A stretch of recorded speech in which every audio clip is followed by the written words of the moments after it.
अभिवादन। कभी ऐसा महसूस होता है कि दिन भर भागदौड़ की, लेकिन जरूरी काम फिर भी रह गए। मतलब एक काम से दूसरे पे कूदते रहे पर असल में कुछ पूरा नहीं हुआ। ये फोकस का बार बार भटकना, ये तो एक आम समस्या है आजकल। ऐसा लगता है हम बस बिजी हैं, बहुत बिजी, पर शायद उतने असरदार नहीं। हाँ? बिल्कुल। और ये जो मल्टीटास्किंग का एक भ्रम सा है ना, वो अक्सर हमारी प्रोडक्टिविटी के रास्ते में आ जाता है।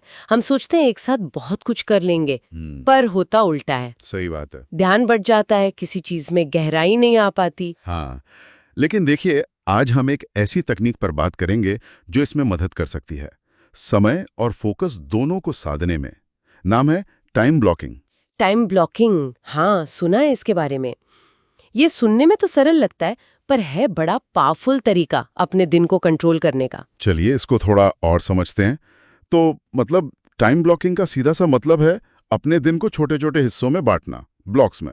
हाँ बिल्कुल। और हर ब्लॉक को एक खास काम या कह लीजिए एक एक्टिविटी के लिए फिक्स कर देना। अच्छा, जैसे हम मीटिंग्स या अपॉइंटमेंट्स कैलेंडर में डालते हैं वैसे ही? एग्जैक्टली, बिल्कुल वैसे ही। लेकिन यहाँ एक जरूरी बात है। क्या? ये सिर्फ एक टू डू लिस्ट बनाने से कहीं ज्यादा है। लिस्ट तो हम सब बनाते हैं। हाँ, वो तो है। टाइम ब्लॉकिंग इस बात पर जोर देता है कि हर काम के लिए आप एक निश्चित समय तय करें। मतलब आप इरादे से जानबूझकर अपने समय को डिजाइन कर रहे हैं। हाँ, ये बात सही है। मुझे याद है अपने पुराने दिन, लंबी टू डू लिस्ट होती थी और मैं बस मतलब बिना किसी क्रम के काम उठा लेता था। कभी ईमेल चेक कर लिया, कभी कोई फोन आ गया, और जो असल में जरूरी काम थे, गहरे काम, वो पीछे रह जाते थे। हाँ, वो पीछे छूट जाते थे। दिन के आखिर में लगता था कि किया तो बहुत कुछ, पर जो करना था वो नहीं हुआ।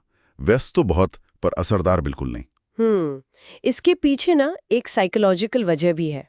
अच्छा, वो क्या? देखिए, जब हम किसी एक काम के लिए एक पक्का समय तय कर देते हैं ना, तो हम अपने दिमाग को एक बहुत साफ निर्देश दे रहे होते हैं कि भाई इस दौरान तुम्हें सिर्फ इसी एक चीज पर ध्यान लगाना है। हाँ, ये बात तो है। इससे क्या होता है कि जो ध्यान भटकाने वाली चीजें हैं, चाहे वो बाहर से हो या हमारे अपने अंदर के विचार, उनसे बचाव होता है और हम उस क्या कहते हैं डीप वर्क वाली स्थिति में जा पाते हैं। Deep work? हाँ मतलब बिना भटके पूरी तरह फोकस होकर मुश्किल काम करना। बिल्कुल। मुझे याद आ रहा है, एक बार एक मुश्किल रिपोर्ट थी जिस पर काम करना था और मैं उसे टाल रहा था काफी टाइम से। अच्छा। फिर मैंने तय किया, ठीक है, सुबह 10 से 12 सिर्फ यही रिपोर्ट। फोन साइलेंट, ईमेल बंद। और आप मानेंगे नहीं, उन 2 घंटों में मैंने शायद उसका 80% काम निपटा दिया। वो जो करने के बाद एहसास हुआ ना, कमाल का था। देखा, यही है टाइम ब्लॉकिंग की ताकत। एक साधारण सी संरचना और इतना बड़ा फर्क। और फिर इसे असल जिंदगी में ठीक से लागू कैसे करें? क्या तरीके हैं? कुछ सिंपल से स्टेप्स हैं। पहला तो ये कि अपने दिन की योजना पहले से बनाएं, या तो रात को सोने से पहले अगले दिन के लिए, या फिर सुबह उठते ही। और इसमें सबसे जरूरी कामों को पहचानें।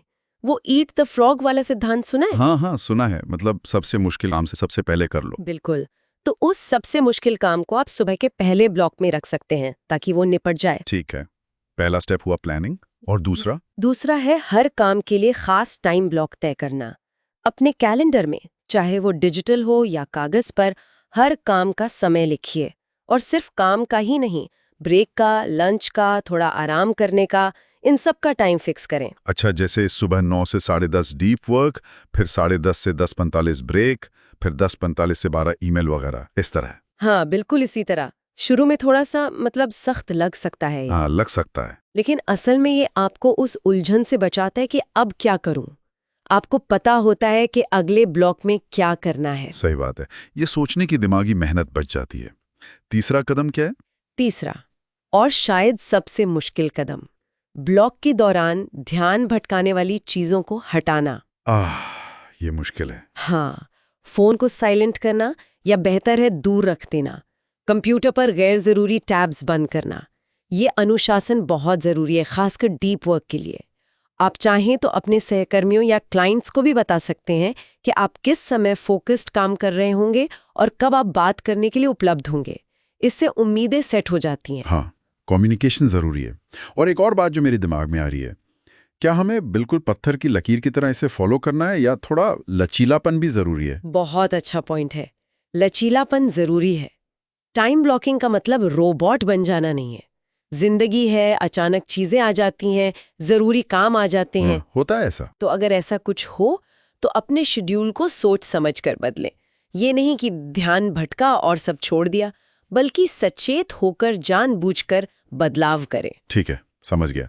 तो अगर हम इसे समेटें, दिन की योजना बनाओ, हर काम के लिए समय तय करो, उस समय में भटकाव से बचो और जरूरत पड़े तो थोड़ा एडजस्ट भी करो। यही है टाइम ब्लॉकिंग का सार, है ना? बिल्कुल सही कहा, यही है इसका निचोड़। और अगर हम इसे थोड़ा और बड़े नजरिए से देखें तो ये सिर्फ टाइम मैनेजमेंट की तकनीक नहीं है। अच्छा। ये असल में इरादे और फोकस के साथ जीने का एक तरीका है। जब हम अपना समय कंट्रोल करते हैं ना, तो असल में हम अपनी एनर्जी और अपना ध्यान कंट्रोल कर रहे होते हैं। वाओ, ये गहरी बात है, इरादे और फोकस के साथ जीना। तो आज की इस बातचीत के बाद मेरे मन में एक सवाल आ रहा है। पूछिए। क्या हमें अपने शेड्यूल में जानबूझकर कुछ खाली ब्लॉक भी रखने चाहिए? मतलब कुछ न करने के लिए, या अप्रत्याशित चीजों के लिए, थोड़ी क्रिएटिविटी के लिए, या बस यूं ही? क्या ऐसी खाली जगह बनाना भी जरूरी है? ये सोचने वाली बात है। क्या प्लानिंग इतनी टाइट होनी चाहिए कि स्पॉन्टेनिटी की जगह ही ना बचे? हाँ बिल्कुल, इसमें सोचना तो बनता है। चलिए, आज के लिए इतना ही। धन्यवाद। धन्यवाद।